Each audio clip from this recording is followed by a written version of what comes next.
Hello, everyone. Welcome to this episode of Across the Bifrost. This is the Mighty Thor podcast, where on each and every episode, we explore the world of Marvel's Mighty Thor. Today, we are concluding our two-part This Year in Thor review. Myself, Ryan Doze, your host. I think technically I am the founder of the show. I don't know if I've ever described myself as such, but the founder of Across the Bifrost and my awesome co-host. He was with me on part one of This Year in Thor. Faz is back to conclude the year on our review of everything that happened in the world of Thor. Faz, are you ready to rock and roll? I am so excited, Ryan. I'm a little worried though. If you're calling yourself a founder, it makes it sound like you're like, Shouldn't have said I just that. watched Iron Man 2 again. He was, estate planning and stuff because he was Is everything all right, You man? Are just you watched Iron Man 2? I just rewatched it. Yeah. Did someone have a gun to your head? No, so okay. So for the listeners, some of Someone us have a have a New repulsor to Year's your some head? of us have a New Year's resolution to treadmill more. And in order to do that, you got to throw something on to distract you, right? So I'm rewatching the whole MCU. Oh, okay. Man, some of those phase ones are fairly rough. Iron Man 2 has been okay. Iron Yeah. Man 1 was great. Oh, Uh, yeah, yeah. The original Thor was great. Yeah. Uh, After Iron Man 2 is Cap, and I think it's pretty good. And then Avengers is fantastic. So Yeah. Iron Man 2 is fine. Like it's And a perfectly serviceable movie. and you forgot about Edward Norton's Hulk. I did not include that in my rewatch, That's unfortunately. a Yeah, smart choice. yeah. Anyway, we're But here to talk about the yeah, we're best not we're not character here to in the talk about the MCU. MCU phase one, though I'm sure some of our listeners are like, yeah, awesome, finally. But we are here to talk about July through December of 2022, where we saw the release of a big movie. We saw a bunch of big comics come out and a bunch of news regarding other projects in the Thor and MCU world. And we're going to dig into each one of them in the order that they came out. So, Baz, we are ready to jump into July. All right. Well, July July, 1st yeah, there we go. is Loki versus Loki. It's Oh my Alligator goodness. Loki, obviously, because you guys can tell because I'm starting the discussion rather than The Ryan. smile is real, everybody.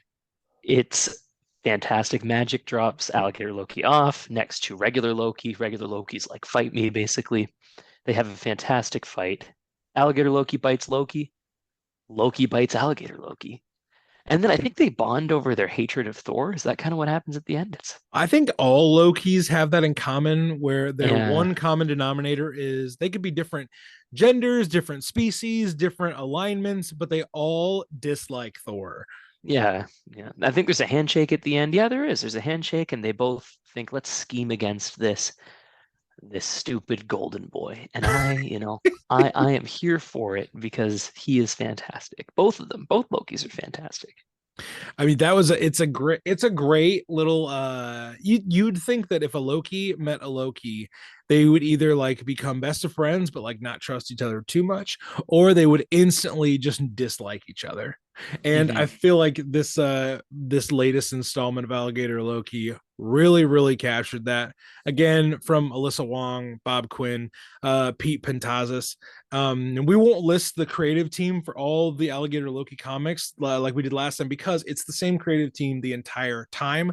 Now, on the other side of things, we go back to Thor and Jane on July 6th with an Infinity comic called Strange Tales, Thor and Jane Foster #1. It's entitled Shared Lives. Now, one thing that these Strange Tales comics, the Infinity comics that are coming out, sporadically throughout the year, the Strange Tales comics were kind of these one-shot adventures with characters that had just been highlighted in the MCU. So there's, when Multiverse of Madness came out, they came out with a Clea Strange and Wong adventure. They came out with a Rocket one around the release of the holiday special. They came out with a Moon Knight one around the Moon Knight show. They had these different one-shot adventures so that people that were already invested in the TV shows could go over to Marvel Unlimited and read these short little comics to kind of whet the appetite that the MCU shows and projects were setting up. But here's a little bit of a description of what happens in this Infinity comic. The man behind the mirror presents a team up tale between Jane Foster, Valkyrie, and the god of thunder, Thor. A classic Thor villain returns. Mr. Hyde does not stand a chance against Thor and Jane. Mr. Hyde is a classic literature character that Stan Lee turned into a Marvel villain way back in the 60s. He's super strong and he's super mad all the time, but he's kind of the foil for Jane and Thor in this adventure. Again, it's a quick little story. They have some fun with it, but nothing too earth shattering here with our Strange Tales issue. Any thoughts on Strange Tales before we move along, Faz? I thought it was pretty fun. It's I mean, unlike the Alligator Loki Infinity comics, there's actually dialogue, which is interesting, and it's still a Right. one shot. It's a quick, fun read. It's a cool story. I didn't realize they were making them for every highlighted MCU character, so that's pretty cool. I'd Yeah, recommend going back and checking through them all. yeah, it was. I mean, I think it's one of those things where any way that they can kind of cross, um, Yeah, they can cross the two audiences with each other. They will. Which obviously, if you've got these massive properties, and these chances to catch an audience, why not do it? makes Um, perfect sense, especially for yeah, Marvel Unlimited, right? Like they need to get people in buying the subscription, getting to read the comics, right? That's yeah. a great way to draw people in. And Infinity Comics are exclusive to Marvel Unlimited, so that's another great catch to it. Can't Speaking get Alligator Loki anywhere else. you will not get it anywhere else other than Marvel Unlimited.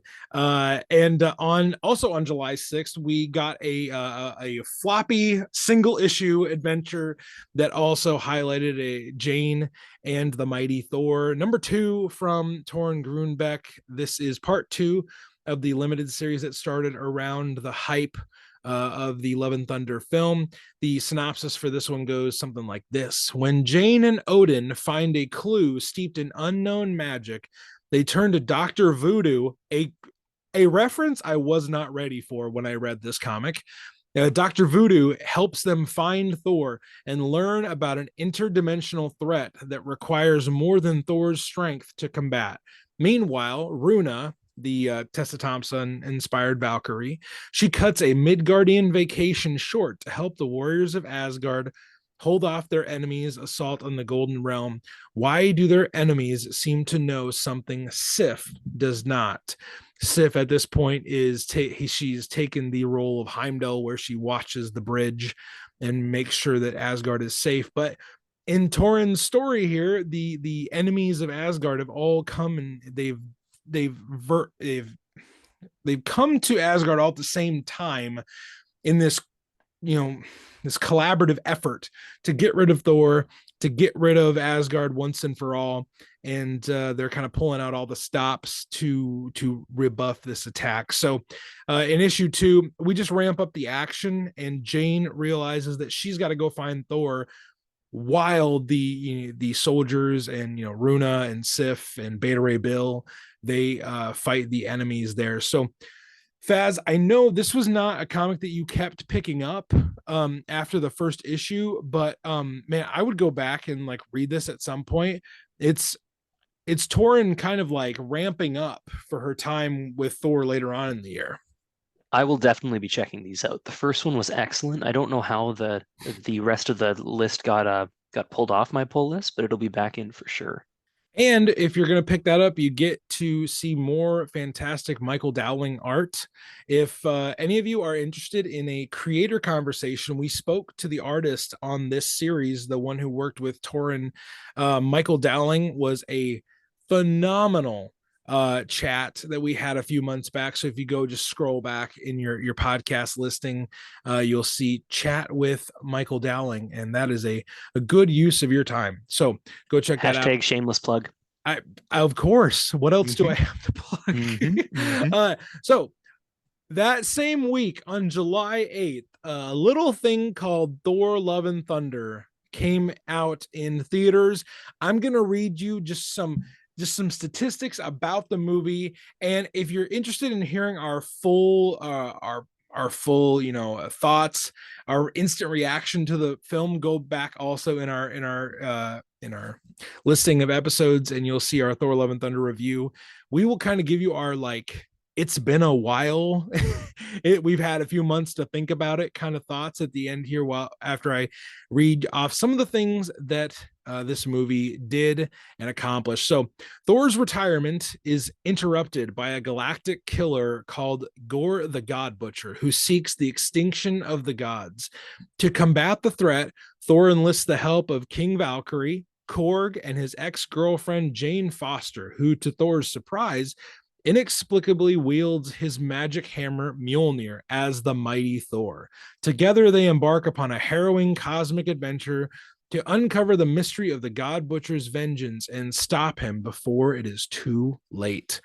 Thor: Love and Thunder was directed by Taika Waititi, starred Chris Hemsworth, Christian Bale, Tessa Thompson, Jamie Alexander, Taika Waititi, Russell Crowe, and Natalie Portman. It was written by Taika Waititi and Kaiten Robinson, produced by, of course, Kevin Feige. The budget for this film was $250 million, so a cool, crisp 250 million. It grossed 343.3 million in the United States and Faz's native Canada, and it had 417.7 million in other territories worldwide for 760.9 million in its box office. It was the seventh highest grossing film of 2022. Its opening weekend was $144.2 million, which was the largest debut weekend for a Thor film. Also, Thor: Love and Thunder made this the first franchise in the MCU to have a fourth film. None of the other single heroes had four films up until this point. It received a 64 critical rating on Rotten Tomatoes, and the critical synopsis went like this: in some ways, Thor: Love and Thunder feels like a Ragnarok redux, but overall, it offers enough fast-paced fun to make this a worthy addition to the MCU. I like how you snuck "worthy" in there, Rotten Tomatoes. Good work. It received a 77 audience response on Rotten Tomatoes, with the overall feeling being something like this: even though Thor: Love and Thunder's constant silliness makes it hard to invest in the more serious sides of the story, there is plenty here to enjoy. This film was also nominated for the 2022 Movie of the Year at the People's Choice Awards. It did not win. Another MCU entrant, the Multiverse of Madness, ended up winning. And Chris Hemsworth won the People's Choice Award for Best Male Movie Actor from this film. So that's a lot of statistics about the film. And we're just going to give you a quick little, like, it's been a while since this movie came out. Thoughts, Faz? I'm winded, so I need you to take over right now. I will jump in first, certainly. Longtime listeners will know from the review that I'm higher on this movie than most. I've watched it a few times since then, and I'm still quite high. I get that it's a flawed On the movie, movie. right? On the movie and Okay. on Just life, double everybody. checking. Yeah. I totally get that it's a flawed movie. I get that it's not for everybody, and I get that the comedy can take away from the serious points for some people. But at the same time, like, I recently listened to an interview from Taika from around July, and he said that this movie means a lot more to him than Ragnarok, because while Ragnarok is a tighter script and a more fun time the whole way through, he really wanted to make an emotional story. And he thought the second half of this movie really laid into the emotion in a way that he was really glad Marvel let him do. And that, to me, is what I love about the movie. The first half is fine. It's good. It's a good time.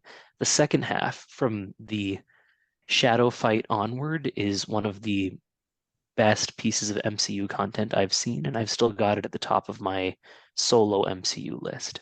Awesome. I also think that having time to have watched this movie a few times since it got on to Disney Plus. Of course, I watched it a few times in the film or in the theater. I will say I did say I was going to mention a theater story here from the first part. When I went to opening weekend here in my local my town at my local theater, they had two posters that the one was hanging out front of the theater and the other one was in the back room. They had received two posters for this, and we're standing in line for the concessions, and my wife says they usually get double like posters for this. You should ask if you can have the other one. And I'm like, no, I'm not going to ask. Like, it's busy debut weekend of a Marvel movie. They've got more stuff to do on their plate. And she's like, but like, show them that you have like a Thor podcast. Like, you should this is a big deal to you. And I was like, I don't want to be that guy. I don't want to be that Marvel fan that's like, I like this movie more than anybody else, and no one knows as much about this character as I do. And I'm gonna gatekeep being a Thor fan. You're not a real fan, I unlike didn't me. want to do it. We get up to the front and Kim says, "Fine, I'll do it." And so she explains to the manager of the theater, whose name is Tom, like, hey, yada yada yada, all this stuff. And he goes to the back room, grabs the poster, and I tried to conceal like the smile of a 9-year-old on Christmas morning. But he was like, yeah, cool, enjoy. And I was like, oh my gosh. I like ran it back out to the car. And now it sits in my studio every time we come on here and chat, and is one of my favorite mementos from this fandom. So that happened opening weekend. And I will say that this movie I was talking to our good friend Will Rose about this earlier today. This movie was never going to fulfill the role that those comics had in my life. It was never going to do that. And those comics came into my life, like I've said many times. The God Butcher story and the Jane being worthy story came into my life at a time where I needed those stories. And this movie was going to do something different with those themes, and it did. And I think now that I've listened to enough of Taika talk about this movie and Hemsworth talk about it, and even Natalie Portman talk about this movie did do what it set out to do. I just don't think for a lot of people what it set out to do was what they would have done with this film. And that's okay. That's totally okay. And I understand that sometimes I err on the side of positivity, maybe a little too obviously. But was this movie perfect? No. Was it a complete heap of garbage? No. The reviews, both the critical reviews, the money that people spent to go see this, the audience response overall, maybe not the hardcore comic book people, but the audience as a whole, which is the number that Marvel is looking at when they do these films and they get this box office, this revenue in. They're looking at, did the wider audience enjoy this story enough to go see it? Well, the numbers say they did. And for it to have a huge opening weekend, the biggest in the Thor franchise, it was a great moment. And I enjoy this movie. It is really hard for me to rank these movies of, is it my favorite? Mm-hmm. Is it not? Because I enjoy every Thor movie for a different reason. So like that might feel like a riding the fence kind of response, but I'm sorry, everybody. Like I tend to err on the side of enjoying things. You gotta commit, Ryan. It's either the greatest movie you've ever seen or it's the biggest piece of trash you've I ever seen. No in no between. no this movie is not my favorite my favorite movie of all time. I will admit, it is not Christopher Nolan's The Prestige. It's not that movie. Everybody, that's the bit of Ryan trivia you get for this episode. That I believe the greatest movie ever is The Prestige. That's the tie into the Ryan cinematic universe right there. Just a little bit of a piece for you listeners to learn. Yeah. One We're thing on gonna the topic of this Yeah, before yeah. I give you guys, I have some notes from the third person of the Warriors 3 named Oh, right. We're gonna Mr. get Will that I will get the through. Will Rose of it all. But before I get there, one more thing that I do stand by on this one is that it was the most comic feeling Thor movie. Not that it was necessarily a Thor comic, because I think Thor: Yeah, The Dark World was a Thor comic, but this one had space dolphins. This one had wild costumes. This place had amazing, colorful locations. This one had hijinks. This one had so much stuff. The hammers were sentient. So much stuff that you get in Thor comics, filtered heavily through a Taika Waititi lens for obvious reasons. But they had so much stuff that Jane making catchphrase jokes, all these things that yeah. were straight up taken from the comics as inspiration that were really nice to see. Now, it's chill will time. Oh boy, Faz is gonna do his best impression of Will Rose. Now, as you guys know, I'm very positive on the movie. Ryan's kind of neutral. Will is our tempering force here so that you don't just get constant love for the Ooh. movie here. Will likes the movie, but he does have some thoughts on some critiques. I can't do a good Will Rose, so I'm going to go like this instead. This is Chill Will from Chapel Hill. The more I watch and reflect on it, the more disappointed I am in it. I just think it was trying to do too many things at once. Is it comedy? Is it serious? Or is it a dark slapstick? Of course, you can do all in one movie if there's a balance, but I just didn't think they pulled it off. I like Taika's style and sense of humor most of the time, but it came off kind of like The Phantom Menace to me. When the opportunity presented itself to go deeper, like Faz's voice right now, they chose to make light of it instead. The Jane and Gore storyline in comics is up there as an all-time favorite. Not just comics, but stories in general. So there was no doubt that I'd be disappointed. It's hard to pull off a movie for these stories. I almost wish Thor 4 was Gore, and then Thor 5 was the Jane story arc. And don't get me wrong, there are a lot of moments or themes I really liked in the movie. It just frustrated me a little because of how much I love those comics. I do love the point you guys made in the year of review that the build-up and the trailers hurt your expectations of the movies. Not as like a comics bro kind of way, but in the top jokes and surprises that were shown away. But with that said, everyone in the movie acted their ass off, and the director is better than me at directing. It's no one's fault that I feel disappointed but my own here. It was just hard to meet my expectations, known and unknown. I did go in with the mindset of trying to have fun, and I did have fun. But the more I sit with it, it's not a movie that I'll be going back to over and over like that frickin' Faz guy. I'd rather read the comics. And scene, there you go. Those are Will's thoughts. And I think Wow, again, it's like he very was valid. here with us. Sounded just like him. I don't know if you guys have That's listened frequently, but that's Will. wow. It's like if Will hit mega puberty.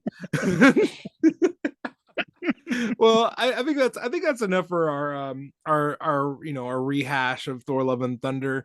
I do like that. Faz is really high on the movie. I would say I'm neutral on it. I think that's a good way Faz said. And then Will, obviously being a representative of those who felt kind of disappointed by the movie. Yeah.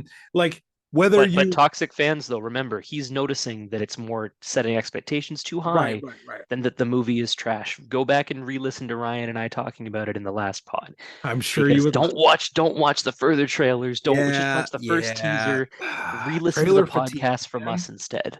Trailer fatigue's Um, a thing. It's tough. Trailer fatigue is so a thing. I get why Marvel needs to do it for their bottom line because they're making money off this. Um, Hmm. at the end of the day, if Thor: Love and Thunder made money, that's the biggest deal. Like, And at the end of the day, like the super fans like us that are seeing the movie 3 times, even if they hate it, they have our money. They're trying to yeah, convince we're the random people to bring their kids there that are watching an ad at the Super Bowl. right, right. And it's like yeah, they already have our money. Like in a few minutes we're going to talk about the slate for phase 5 and phase 6. My money is already spent for those movies. I don't even care Yeah. who's in them. I don't care what they're about. I'm already going to see them. So I am not the person that Marvel is worried about marketing to. I'm not. They don't have to prove anything to me because I am hopelessly devoted to whatever. I'm gonna go see it. I just am. I'm not gonna be too critical on that. So, on July 15th, we get our next Alligator Loki Infinity comic, number 10, The Heist. The Heist. All right, so the Heist is a great one. Two Lokis team up. You're thinking like, are they going to attack Thor? What's going on? No, they're going to steal the Infinity Gauntlet, everybody. Let's Oh, focus up. duh. Serious Alligator Loki issue incoming. No comedy, straight up Zack Snyder style darkness. No, obviously kidding. Zack They Snyder Darkness. they appear in a coat area. Loki puts on a nice suit. He sees that Alligator Loki just looks like an alligator. So he gives him a suit too, and he's adorable. and Loki dreams of getting the Infinity Gauntlet, and Alligator Loki dreams of eating the buffet. Oh boy. So Alligator Loki goes, tries to get himself the buffet. Mistakes are made. The buffet falls everywhere, and in the chaos, Thor and Squad do the meme. I don't know if you recognize this, Ryan. The one of like the cat making like the hissing voice and the two Yes. girls Yep. pointing. Yep. Cap and Thor do that, and Alligator Loki makes the hissing cat face, Yes. and it's Yep. That was fantastic. really good. And then they look up and they see that regular Loki is trying to steal the Infinity Gauntlet, Of course. That's why he's there in the first place. and they're thrown in Loki jail. We are in timeout, it says this time, and it is again a banger. I have to correct myself. Our alligator friend is wearing a bow tie, but not a full suit because he can't contain something that amazing. I love the idea of alligator Loki in a bow tie. That's He's awesome. just it's a great look, you know. It's a great look.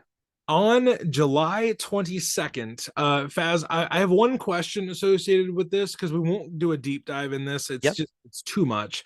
But on July 22nd, Marvel kind of surprised Comic-Con goers with a huge release of many titles. Like I think some people thought like, oh, we'll learn about like maybe what's happening next year. Nope. They laid out the entire multiverse saga at Comic-Con for phase 5 and phase 6.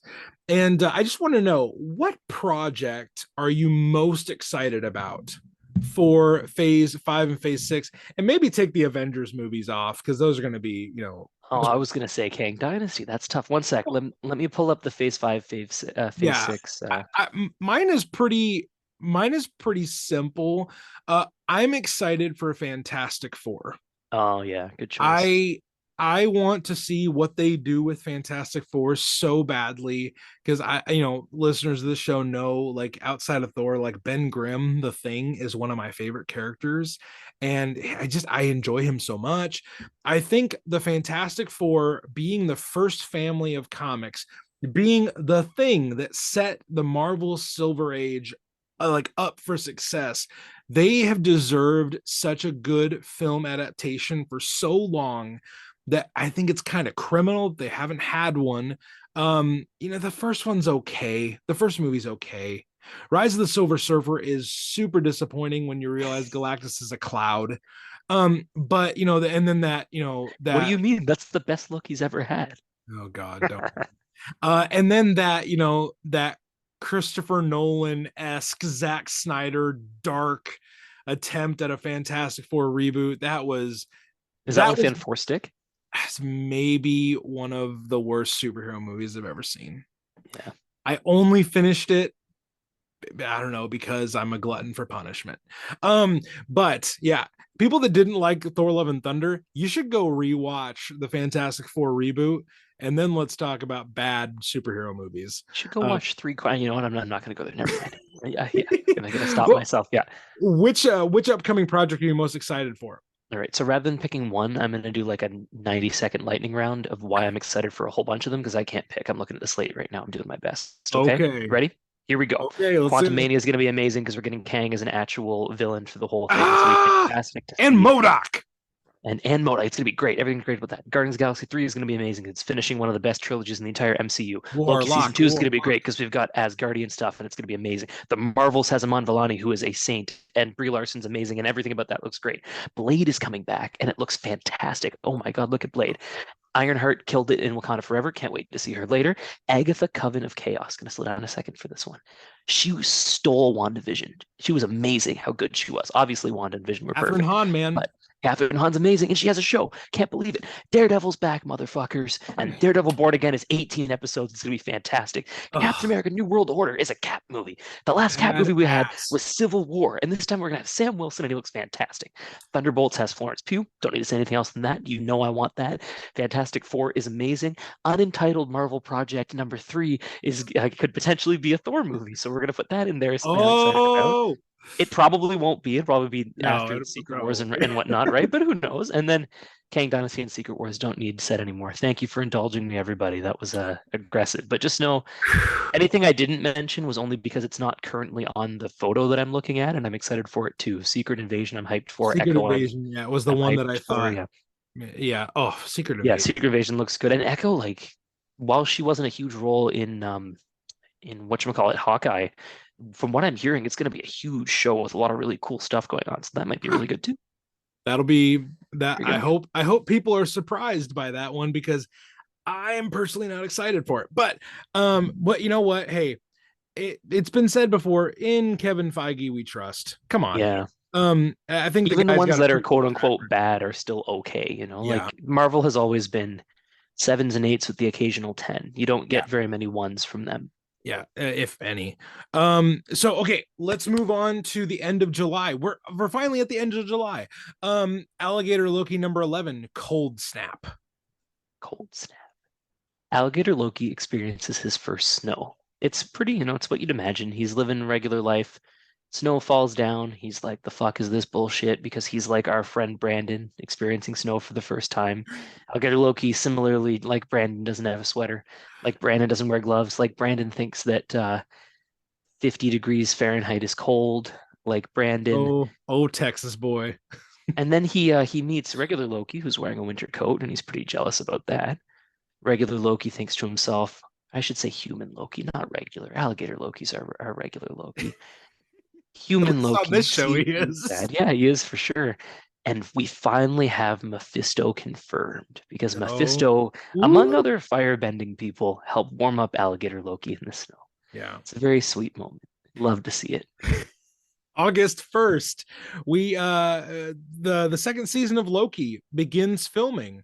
And this is per Entertainment Weekly noticed this they had this quote from Tom Hiddleston where Hiddleston says that the second season of Loki will focus on the battle for the soul of the TVA.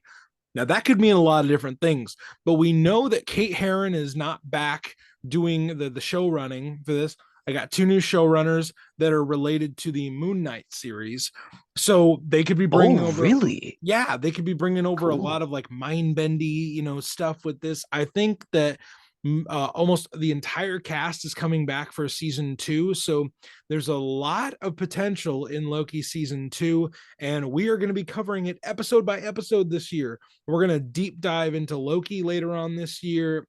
We're going to have a lot of fun with season two. Love Loki. One thing that I'd love them to do is have more armor style outfits for him. Man looks great in a suit. Would love to see him in like an Avengers 1 style outfit more often. His classic kind of stuff. Yeah, I mean that would be well, the fun thing about a Loki series is we get so many different looks of Loki because we get so many Yeah. different variants of Loki. Yeah, yeah.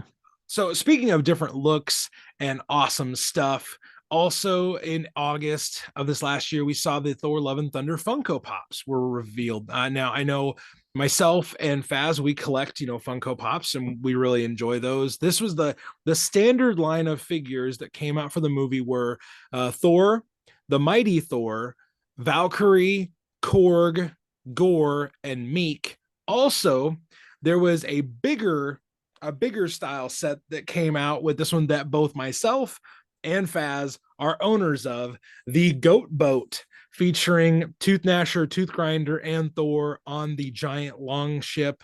It's got a piece of the Rainbow Bridge underneath it. Okay, how many of these Funko Pops do you own from Love and Thunder, Faz? I only own two from Love and Thunder. Which I've been ones?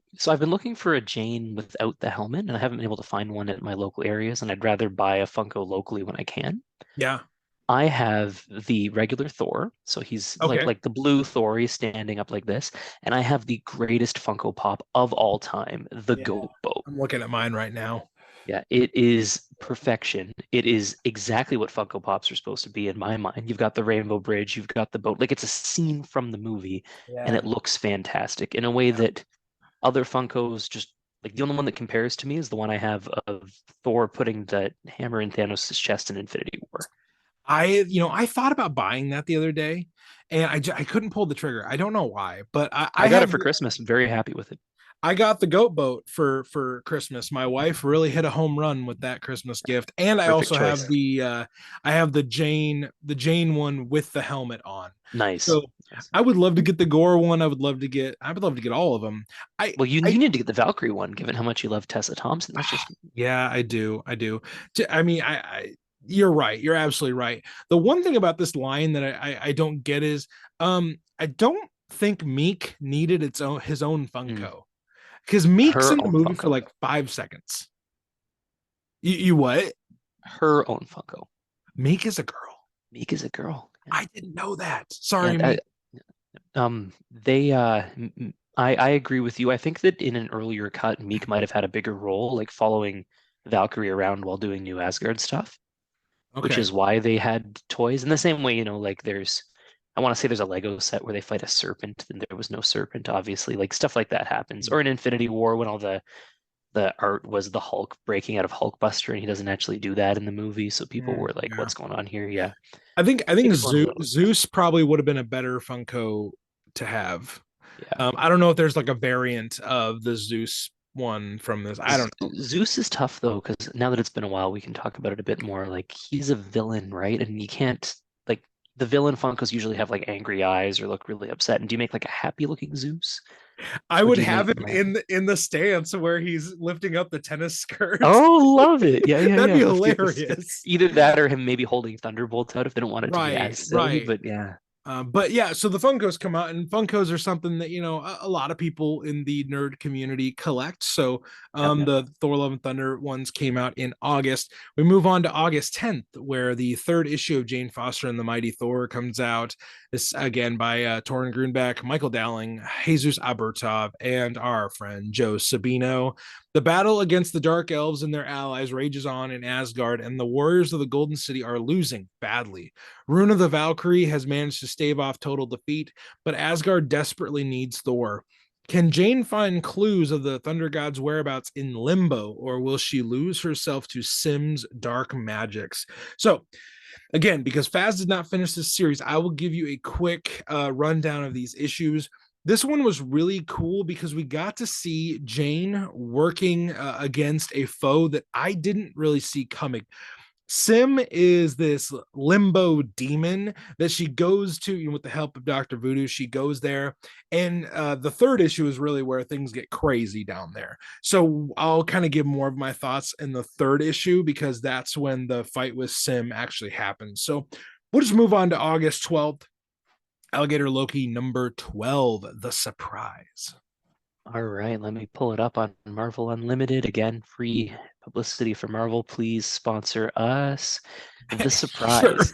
Sure. Alligator Loki is kept in a little crate, like you do with dogs, by regular Loki. And regular Loki is waiting for Thor to give him the thumbs up. He gets the thumbs up, brings Alligator Loki through, and it's a 1 year birthday party for our special little guy Oh, enjoying his first year. So many people are there for him. They're wearing party hats. Thor's excited. You got heroes, you got villains. Dormammu came to bargain for a slice of cake. sure. Why It's not? just, it's nice. It's very nice. Human Loki still has bandages all over him. Our Thor tries to give Loki a party hat, and Loki refuses. And then Alligator Loki and Loki get picked up by Thor for some photos. There's a nice little montage of photos. It's a really nice time for everybody. And I'm sure you guys can tell that it's just such a heartwarming thing to read Alligator Loki Infinity Comics. This is also the first one that you get a kind of teaser that it will end. It says Alligator Loki's reign of terror will continue. And that's all we'll say for now.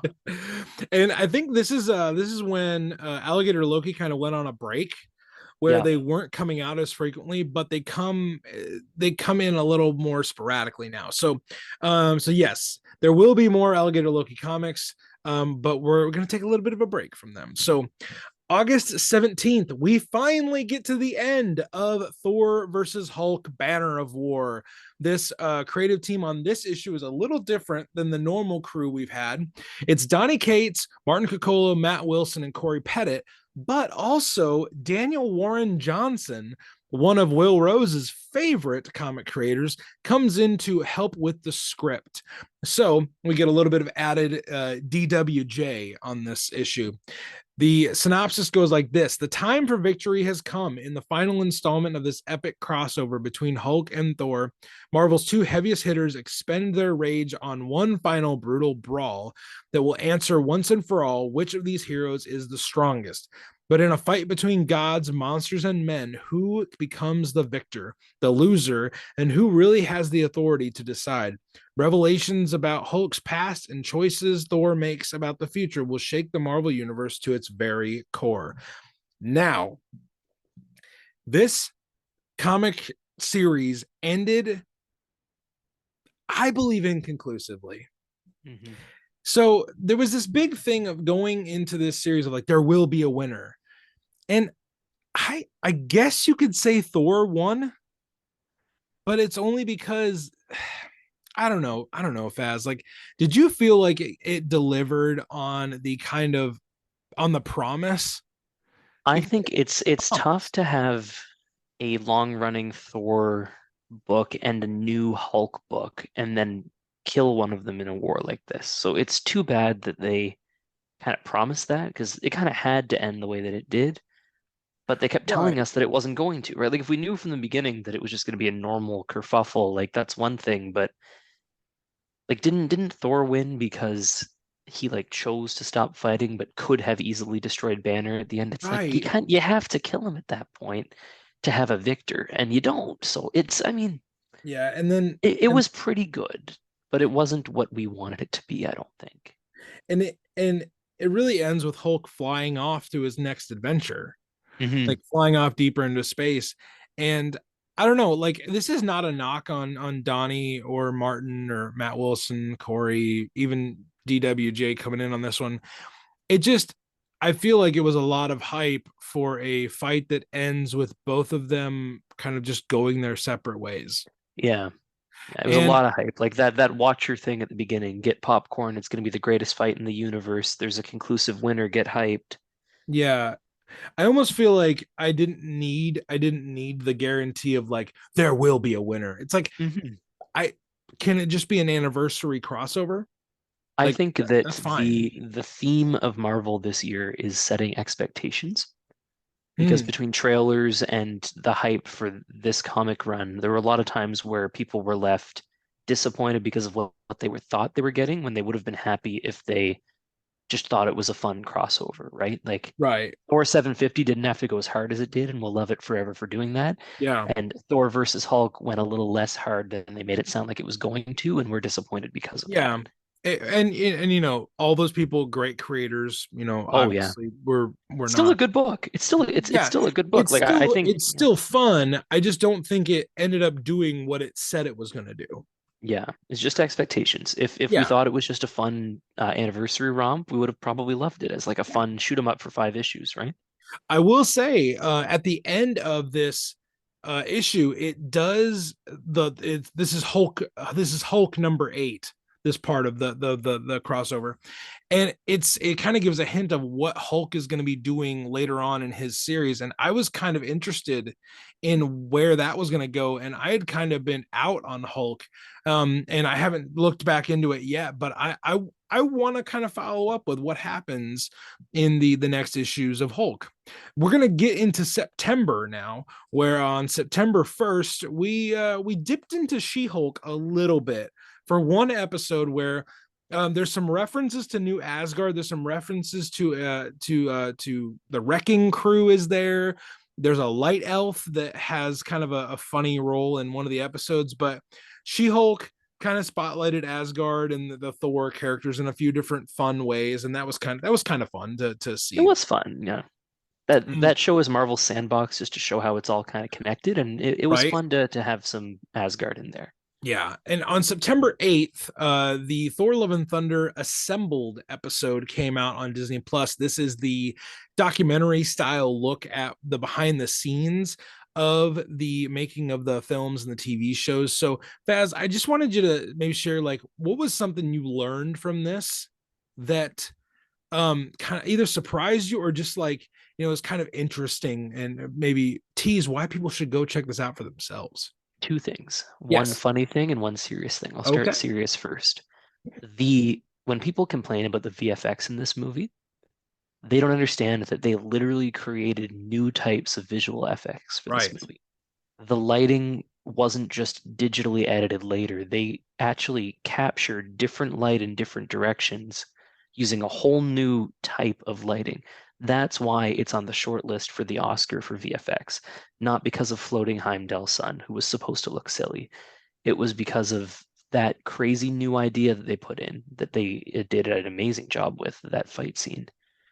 The funny thing is that for those people that are angry at Taika for making Thor too silly, you'll be surprised to learn when you watch this that the first fight was Hemsworth's choreography. He got to pick the split kick. He wanted to be as silly as possible for it. So you can hate the player as much as you want, but you're going to have to hate the game because all of Marvel wanted it to be fun.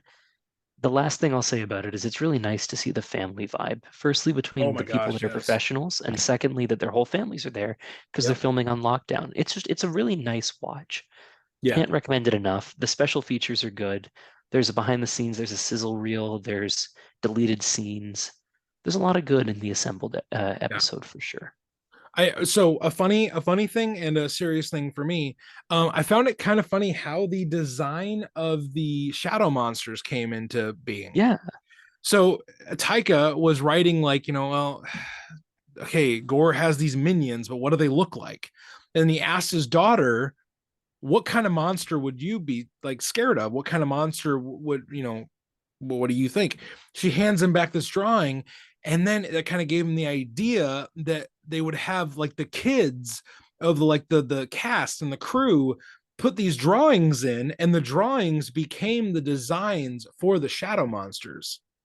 I think that's such a cool, innovative, but like simple thing of kind of that family vibe that Faz was talking about, but it actually translated from an idea to actually on the screen, and like a lot of the kids in the the captured kids are cast and crews kids. Like that's just kind of a fun way to incorporate these people's real lives into this film.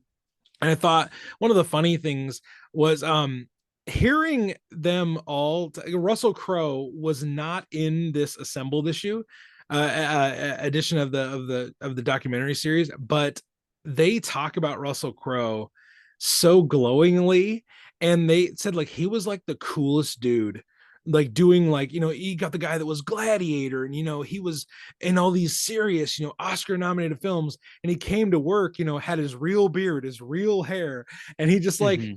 dove into it and had so much fun with it. And that's what I wanted to hear. That and obviously like they're not gonna shit on people or anything on this, on this documentary series, but I want to hear them like enjoy being with these. Christian Bale is a Oscar worthy actor. And Russell apparently he Crowe was is a delight, right? Just like Russell right. Crowe. Like Yeah. it's, I love that, the people that I, look up to in Hollywood, and actors that I enjoy actually sound like decent people. Yeah. So yeah, so the assembled issue episode, if you haven't watched it for Thor: Love and Thunder, go But watch before it. we leave that, one more thing about it Yeah. too. They always in these assembled issues talk about the costumes, and everybody should pay special attention and look at that because the way that they do the stuff they do is incredible. Like they Oh made like yeah. 30 different Thor suits, 30 different Mjolnirs, and they talk about them all. They make them designed so that they can do the crazy stunts in them. And They also, by the apparently, sounds of it, oh, you want to see the Natalie Portman thing? when I was gonna say that maybe we should just do it an episode on the assembled stuff. Maybe, yeah. But the fact that Hemsworth had 24 wardrobe changes in Hmm. this film, and that Hemsworth is so involved in how his costumes go because he's the only person with his physique. Like you can't design, like he's not a normal size human when he plays this role, and he even said like I will never get this big for a role again. And they've done a million different types of putting things together, and he's the only one who knows how they fit nicely. So if they ask him, he can tell them what the best fit is. But what I was going to say, the last thing, is I learned this not from Assembled, but recently, that they used fake leather for all of Natalie Portman's stuff because she's a vegetarian. I thought that's pretty Oh, very nice. cool. That's a Very cool kind cool. of little, like, it's her lifestyle, so we're going to support it throughout there. I love that it sounded like a lot of care was put into Hmm. this film. So yeah, just go watch that, and maybe we need to come back around and do maybe a special little episode about the assembled stuff. Definitely worth a deep dive. On September 21st, the fourth issue of Jane Foster and the Mighty Thor came out. The same creative team. Asgard's defenses have been breached, its warriors battered, and still many legions are unleashed upon them. The chaos and destruction seem to be fueling some great dark power. But to what end? Before she can find what lurks in the shadows to save the Golden Realm, Jane must first save Thor. This is the issue where, and Faz hasn't read it, so I'm gonna spoil it. He Jane gets an awesome sword made of fire in this. Yeah, it's like made of demon fire. It's fantastic. And she combines it with with Mjolnir. Like it, there's some points in this issue where Michael Dowling goes so bat crap insane with that stylus. And Cool. great action in this one. And we get to see Thor actually start being in the issues. Like Oh, he's nice. He's there. Okay. he Nice. Nice. spends, well, the whole goal of this series is to get Thor so that they can go back to Asgard and fight the Dark Elves. Jane is kind of sent on an errand to find him, so there's a lot of time where Thor's not even really in the It's a fetch story. quest, but for Thor. It's Right. It's a fetch quest. But yeah, so the next issue, this is the penultimate, so we'll get to the finale in just a moment. But first, on September 28th, Thor number 27, Venom of Asgard, part 1 comes out. This is written by Donny Cates. He writes Venom once more alongside guest artist Salvador LaRocca. This is a team up of kings, Thor, the king of Asgard, and Eddie Brock, the king in black. They must set aside their personal differences to save one thing they love, Earth. So, a few little points about this. I really enjoyed Donny Cates' Venom. King in Black might be one of my favorite crossovers of all time. It is so good. And I am not a Venom fan. Like I enjoy it, but like I'm not like a Venom, is my guy kind he of. doesn't have a side Venom podcast No, going no, no. on. I don't have like a Lethal Protector podcast, the Venom pod. Oh No, man. no, no. You definitely sing it and you call it the Sing in Black is what you do. Oh my gosh. That's the Will Rose Memorial eye roll right there. Memorial. Oh yikes. So A lot of death this episode. Ryan passing on as I a know, I founder. know. Yeah. It's been a long week.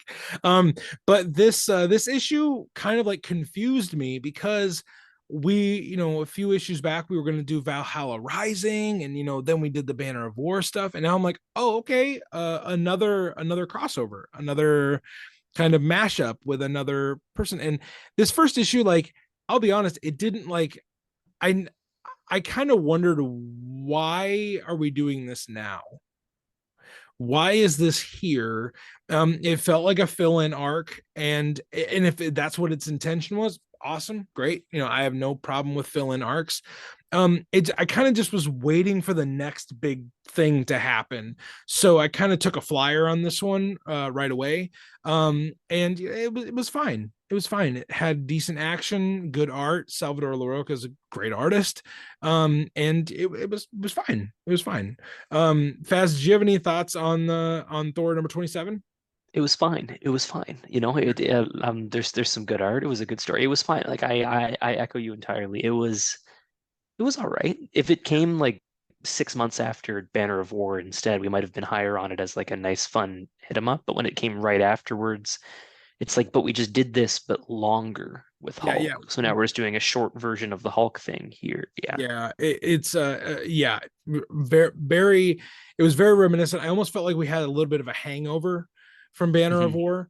But let's jump into October, because we're gonna finish up the Jane Foster limited series with Torrent, and then we're gonna do the part 2 of the Venom story in the Thor issues.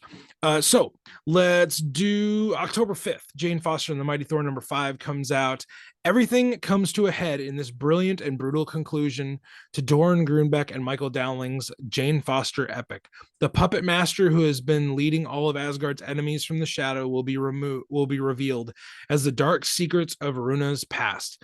With Asgard from torn asunder, will Jane and Thor arrive in time to save the Golden Realm from certain destruction? So, again, Faz, I'm gonna spoiler alert here for you.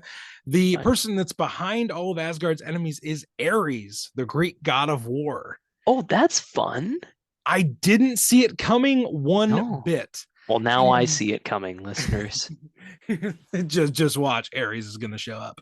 um I kind of thought it was a fun little inclusion, but it didn't make sense to me at the time because I was like, why why is Ares going after Asgard and using all of Thor's villains to do so? I kind of Does it had, explain why, or does it just? yes, it's kind of like a Ares gets his power from warfare. Oh, And so he just wants war. It's not about actually taking Asgard or anything. yeah, it's and honestly, if I, it's been a while since I've read this one, so if I get any of this wrong, Torin, please let me know. And Send us a profanity laden voice message, please, if we mess it up. Because firstly, yell at me for not reading it yet. That's on me. And then you can yell at Ryan for getting it wrong. wow. I will say I did enjoy, we talked about this with Michael. I enjoy Michael's versions of superheroes because they're a lot more slender and they're a lot slighter. They're not these big exaggerated 90s muscles on muscles on muscles. I loved his design for Ares. I could see the design they did for Ares in this. I could see that being the approachable kind of way they do Ares in the MCU, when eventually he and Hercules face off, because that's got to happen. It's got to happen. Um, I enjoyed this series a lot. I enjoyed the end of this series where Jane essentially tells Thor, "Hey, war is not going to end war. So, like, show mercy." Oh, he And looks cool. yeah, right. So like this series ends with Thor showing mercy to his enemies. How many comic book stories end that way? Not a lot of them. And I really applaud Torin and her storytelling, not just being another like, hey, whoever punches the most people in the face wins the comic book. That's not how it ended, and I loved how there was some nuance in the ending of this. So there we go. October 19th, Thor number 28 comes out. This is Venom of Asgard part 2. Same team from the last issue. Hammer, oh gosh, this is a weird solicitation. Hammer versus Tongue. Thunder versus Symbiote. Golden hair versus pointy teeth. It's the epic finale of this dark, twisted team up between Thor and Venom. How will the events from the current Venom series impact the future of Asgard? Find out here. Baz, I was hoping you might give us a little bit of a synopsis of this one as we finish up this two-parter. Well, briefly, it's Thor and Venom fight. Yeah, They have issues. They fight it out. It ends in a tie. Venom goes his way, Thor goes his way, and the bad symbiote from before drops down into where Donald Blake is being serpented to death every day. Donald serpented to Blake. death. And he becomes a symbiote too for future use, presumably.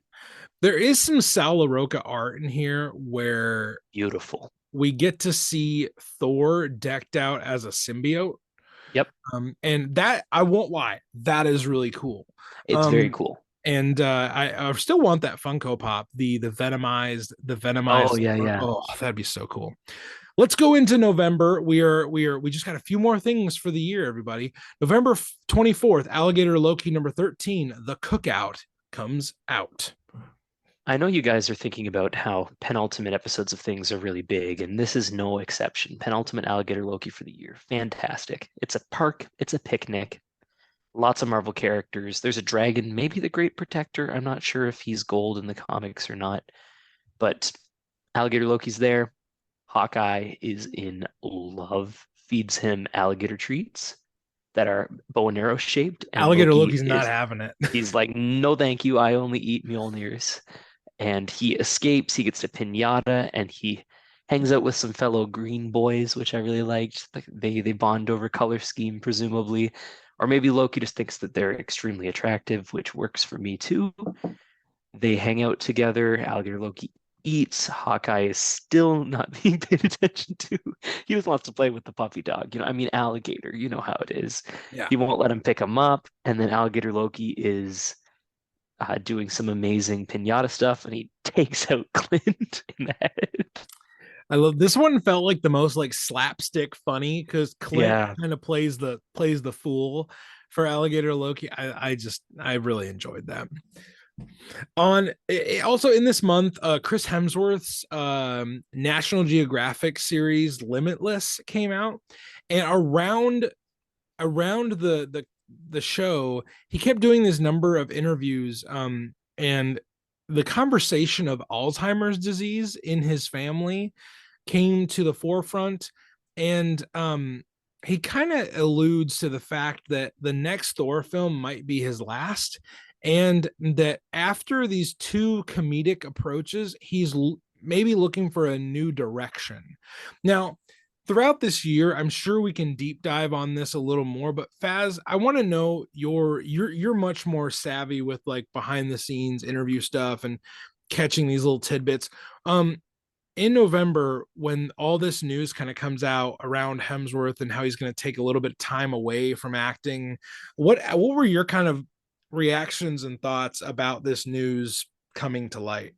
Yeah, so the first thing is the Alzheimer's thing is very sad. He doesn't have anything yet. It's just he has a predisposition to it, so he's kind of got to think things through and be safer and be smarter about stuff, like do as many word games as he can to keep himself sharp. So that's nice. And spending time with his kids, I'm not too worried about from a Marvel perspective because he does that all the time. He takes breaks. He goes really hard, then he takes breaks.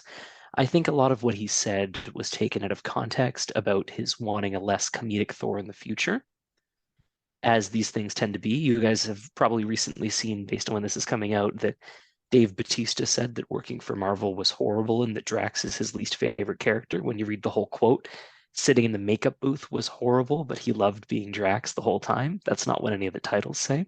Yeah, In this case, Hemsworth was saying he loved his time with Waititi. He loved the way they did it with Thor. He sees Thor in sets of two serious Thor movies, with the first two funny ones here and then two wise ones seems to be what he's looking for now that he's an adult and he's fully grown out of his midlife crisis is kind of what he's looking for. yeah. A lot of people took this as a even Hemsworth is dunking on Watiti. Amazing. But really it's just it's time to end the arc. And it makes It's sense. a tonal shift. It's time to shift. It's going to stay with what he's been doing. He was a petulant warmongering child. He was someone trying to find himself, and now he's found himself in his purpose. And we're going to get King Thor, is what I think. Whether it'll be a full actual King Thor or just an old wise Odin-like figure, I'm not sure. But Mm. I could see it being one more Thor movie where he deals with the whole Hercules thing and dealing with love. We could get one of those and then an actual end like Yeah, Logan. It really yeah. depends on how long Hemsworth wants to keep acting. But I mean, that, he's been doing this for over 10 years now. yeah, it's been a long time. He's had more solo movies than Robert Downey Jr., Yeah. than So Chris Evans. I I will say this. Chris Hemsworth's value with this character cannot be understated. Oh yeah. Um, you know, obviously, he's not a comic book writer, he's not a comic book artist, all that, but there are potentially millions of people that would never know about this character if Chris Hemsworth hadn't put his heart and soul into this role. So it's because of his honesty that I say this. I am 1,000% okay with if we don't get another Thor film. Say something goes wrong with his health, or this predisposition turns into something, which God forbid, I hope it doesn't. But say we've seen the last of Chris Hemsworth in the role, which I don't believe we have. I would still be okay with it because the man has put in literally his blood, his sweat, his tears into this role. And I think that he He took a he deserves. took a he took a D tier Marvel character and made him one of the five most popular ones in the world. Right, like He's right up there with Superman now. he like the guy's value obviously goes beyond a silly comic book movie, Hmm. but I think his level of yeah, his honesty and his transparency around the Alzheimer's predisposition, and with spending more time with his family, it's like, dude, this is your life. Like, these comic book movies are nothing at the end of the day. Yeah. Like, this is your family, this is your wife, this is your legacy. Don't let your legacy be a bunch of superhero movies. And I know sometimes with fans, like we don't think that way. And I think, And a lot of things too, like if he didn't get to make the last two in Australia and New Zealand, he might not still be playing Thor. Like they're doing everything they can to keep it around in a really nice way. But if they stop, if he's got to go to Atlanta for 6 months, I wouldn't fault him for saying, "Hey, you know what? I'll show up for the team ups and that's it." And that'd be fine. He's given us yeah, so much at this point. yeah, and obviously he's been fairly compensated for all this. Like I know that, like, well, he gets paid to do, like, yes, but it's still work though. It's still a drain on your family. It's still a sacrifice in a way. Obviously, Physically, it's horrible, right? He was in pain the whole time in the last movie. the big paychecks certainly do help, but let's not be so capitalistic thinking of like it's all about money. Like I want him to do this role as long as he enjoys doing this role. Hmm. I'll be honest. If he decides tomorrow that he wants to do other things, go do other things. It's your life. You owe nothing to these fans, because you've already given pretty much all you can give to us as fans. So, Hmm. Chris Hemsworth, love him. I love what he's done in these movies, and I'll always give him full credit for making Thor a mainstream pop culture reference. You hear Um, here first, listeners. Ryan wants to recast Thor. Just kidding. Obviously, that's not good. That's not at all what he said. Just want to give you some clickbait. let's move on to December, and then we gotta wrap up with some awards at the end of the day. On December 7th, my birthday, Torn Grunbeck gave me a present, and it was Thanos Death Notes #1. The creative team for this issue is a lot of people. A lot of awesome people would say that, led by Torn Grunbeck, but it includes others like Christopher Cantwell, J. Michael Straczynski, Ron Lim, fantastic artists and creators on this. This spins out of the Thor books and it tells Thanos' side of searching through his past. And it gives us a little bit of a look ahead to what's going to be happening between Thor and Thanos, because we have that vision all the way back in the first arc of Donny Cates' Thor run of Thanos with the Infinity Hammer. We got to see what happens there. Also, the same day, we'll just wrap these two together. On the same day, Torrin started the Legacy of Thanos Part 1 when she guest wrote with Nick Klein on the continuing Thor book. Jane Foster and the Mighty Thor, Punisher War Journal. These are all things Torrin has done, and she brought the fun to the main Thor book. A universally loathed foe kidnaps Thor's baby sister, Lausa. And this is by the way, this is Corvus Glaive. Corvus Glaive of the Black Order steals Thor's sister, drags her into the pits of hell, and Sif's all sight can't even see. So Thor needs to go get help from Runa, who has the powers to like control these undead sisters who used to be Valkyrie. And they go deep into the pits of hell, and then they find Bor at the end. So it's like this crazy cliffhanger. But Faz, this was a really good way for Thor comics to end the year. I really, really loved where Torrin put us at the end of the year going into 2023. In honor of Torin, I only have two words to say for these two issues. Fucking brilliant. They were so good. It's it's really hard to understate how excited I was for Torrin to write the main Thor book. Hmm. Again, no disrespect to Donny Cates. I have really enjoyed his run up till now, but Torrin brought her style, brought her tone to it, and I really enjoy her style and her tone. And I am so excited for part 2 to come out in just a few weeks. Oh yeah. Very, very excited for where Legacy of Thanos is going to be going in the Thor book. On December 9th, we have our last entry of the year, and it's only appropriate that it's an Alligator Loki Infinity comic. Number 14 comes out, and this one was one of my favorites, Faz. This one was the most epic Yeah, of all by of them. far, by far. It's called Dragon Envy. Loki takes on several of the iconic dragons in the Marvel universe and Devil Dinosaur. It's fantastic. There's huge dragon fighting in the sky, devil dinosaurs on the ground, alligator Loki comes out of the water, and he's a full-on dragon Yeah. alligator. Oh And gosh. he's got so many awesome epic fight things. Regular Loki's getting stressed. He bites on Devil Dinosaur. He takes him down. He's ready to fight more. It's a whole war going on. Fire breathing, fighting here and there. Oh my God, what's going to happen? Loki's so scared. And then Loki gets licked in the face. And it's revealed that they're all playing dinosaurs in a So good. cardboard castle with cardboard So wings put on good. alligator Loki so that he can feel as special as the other dinosaurs. And it is perfect. I love a good Devil Dinosaur reference. Devil Dinosaur, also a top Marvel character for this guy.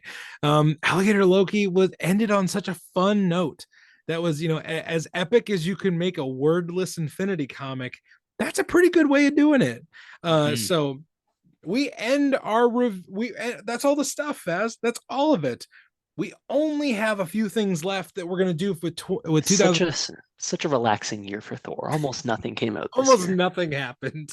So we promised you that we would give out some year-end awards, and we got 4 of them. So we're gonna go back and forth. I'll give my answer, and then Faz will give his, and we'll give you our awards, and then we'll wrap this up, and we'll look forward to many awesome things in 2023. So first award we're gonna give out is our panel of the year. This is the image, the singular image that we felt was the most eye-catching or awesome or epic or emotional or whatever. We can choose this based on anything, and my panel of the year goes to Super Saiyan Thor at the end of, I believe it's the 4th part of God of Hammers, where the last panel is Thor decked out in the Odin Force, and it's amazing. And it's like gold clad Thor ready to put the hammer down on Mjolnir, the god Tempest. I was like, yeah, definitely can't stop reading this now. So that image like just seared into my face, and Nick Klein. I mean, there's a lot of great artists in comics. Nick Klein is kind of the shit though. Oh Like yeah. he's gosh, man, I want to talk to Nick Klein so bad. I'll be honest. I think the guy is just top notch. And the Super Saiyan Thor like last page reveal was my panel of the year. Faz, what was your panel of the year? I have two as we Oh were thinking about boy. it. The first one, similar to yours, is the Super Saiyan panel when he's breaking down Mjolnir and you get the Right. different slices around it. It's a beautiful look. Won't go into it too much because you already talked about how great the Super Saiyan one was. The other one is the funeral for the All-Father shot, where the Ooh, whole Marvel universe is there. so There are good. Celestials, there are villains, everybody's paying their respects, and the detail is just insane. That's my pick. I mean, hey, you could, I don't know if you could do a lot worse because there's been a lot of great A art. lot better, a lot better. You could A do lot a hell better. of a lot worse. Yeah. Oh boy. No, so many great artists worked on Thor books this year, but I Hmm. don't know. Nick Klein's pretty hard to beat, so that's why It's a he Nick is Klein kind of year. Nick Klein. Nick Klein did a fine job this year, to say the least. Now let's go to our issue of the year, our Thor issue of the year. I kind of going with the obvious one. I'm going with Thor 750, the big, anniversary style issue where we got so many different creators coming back to the book. I loved this book because of the simple stories these classic writers got to come back and do, like Jason Aaron, J. Michael Straczynski. Donnie Cates has a great story in there. There's so many. Walt Simonson has a story in there. Like so many great people came back to do basically a 6 to 8 page story in this big huge anthology, and it just kind of, I don't know, it it seemed perfect for the moment.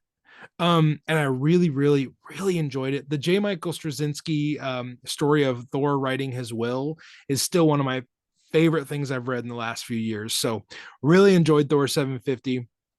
Faz, what was your issue of the year? Again, sorry, listeners, I've got two.